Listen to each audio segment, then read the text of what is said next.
Yang pulang kerja hari ini menunya telur dadar pakai pete. Petenya blotot-blotot tanpa ular ya. Terus ada sambal dadak terasi. Ini enak banget ini, pedes mantul. Ayo cobain yang pulang kerja gimana rasanya?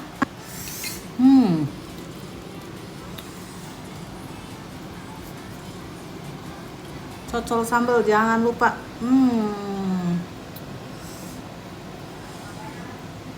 Bismillahirrahmanirrahim.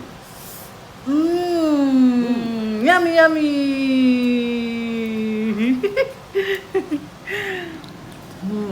Mantul Lita, pokoknya sambal bledak iya mah.